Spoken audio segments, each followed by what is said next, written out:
Hello, church family. Pastor Dennis here. Today is Wednesday, October 16th. We have our midweek Bible study this evening. We have stuff for adults through the nursery. So I hope to see you here this evening. The youth will need to be here at 6 p.m. for Christmas program practice. Everyone else be here at 6:30. So hope to see you this evening. But I wanted to get on and record this video for you and offer you a word of encouragement, something that I was thinking about today, something that we all need to be reminded of fairly often. And it's something that I kind of thought of or came to me whenever I was helping one of our church members this morning unload some cement bags, 60-pound cement bags from their truck. And that can be kind of tiring. That can be kind of laborious. And it made me think of just the weights and the burdens, the things that we carry in life, and how hard those can be for us, much like just carrying around a 60-pound bag of dry cement. Sometimes we carry around baggage, we carry around guilt, we carry around the burden of trying to please God with our deeds, with our works, and that's not something that we were meant to carry as Christians. That's not something that Jesus, that our Lord wants us to carry, and we know that from Matthew chapter 11. Some of my favorite verses and things that Jesus says here, along with everything he says, right? But in Matthew chapter 11, verses 28 through 30, Jesus says this. He says, "Come to me, all you who labor and are heavy laden, and I will give you rest. Take my yoke upon you and learn from me, for I am gentle and lowly in heart, and you will find rest for your souls. For my yoke is easy and my burden is light." The invitation by Jesus there, and that's what it is. It's an invitation to people who are hearing this and who want to follow him.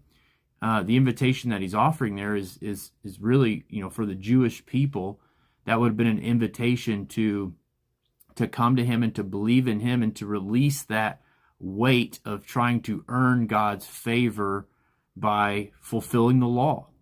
They thought that if they did enough of the good things, the things that the law required of them and demanded, that God would love them more and they would be accepted by him. And Jesus just says, "Come to me, all of you who are weary," or he says, "who labor and are heavy laden." Those things are laborious and heavy, trying to fulfill the law, trying to live up to that standard that only Jesus could live up to. He said earlier in Matthew that he came to fulfill the law and the prophets, and that's what he did. So he says, "Come to me, all of you who are tired, who are weary, who have been laboring and trying to carry that burden that none of you can carry successfully." He said, "Come to me."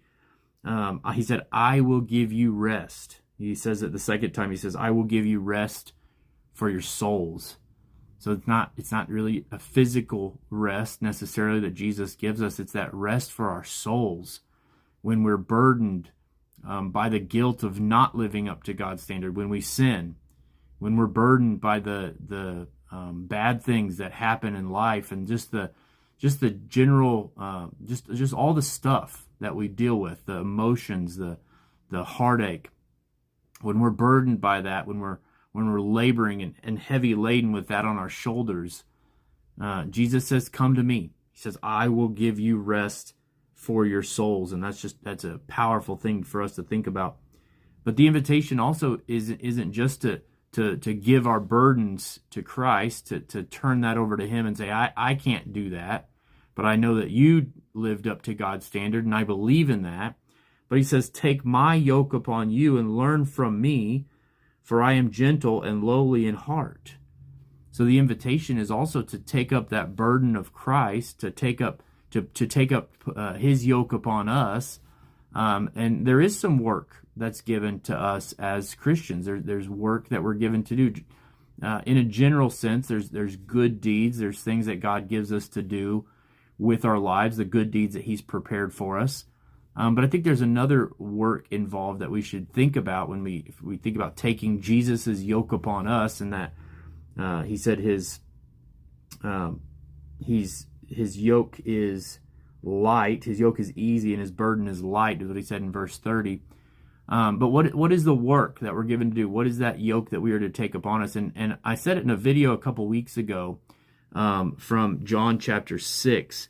Jesus tells the followers, again, people following him, he says, "This is the work of God, that you believe in him whom he sent." So our work every day is just to continually believe in Jesus, to grow in our belief of who he is.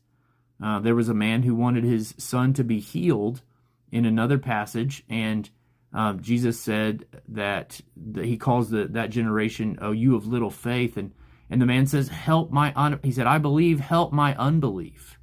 And the question is, the implication is that we should be growing in our belief. He said, the work of God is that you believe in him whom he sent. Believe in him, believe in Jesus for salvation, but believe in him every day, that he fulfilled the law that you cannot, that every time you sin, you can come to God and receive forgiveness by confessing and repenting of those sins, and taking upon that yoke that Jesus offers. His yoke is easy, his burden is light. When we believe in him, then we're released from that burden of trying to fulfill the law, because only Jesus could do that for you. So let me encourage you, whatever burden, whatever yoke you may be, whatever weight you may be carrying today, turn that over to Christ. Take that to him and say, "Lord, I can't do this on my own. That I need your help to bear this load," and bring it to other Christians. We can bear that burden together. It's what we're told in Galatians, to bear one another's burdens. But bring it to Christ and tell him, "Lord, I can't do this without you," and take his yoke upon you, that work of believing in him, trusting in him more and more every day, and find that true rest for your soul, that rest that we seek in lots of other places but can only be found in Jesus. I hope that this video would encourage you today and help you in some way in this week. I know it's Wednesday, so maybe the burdens are very heavy now at the middle of the week. So I pray that you would turn to Christ and allow him to help you to carry those burdens and to release you from that burden of trying to please God with your good deeds, with your works. God bless you. We will see you either this evening or on Sunday.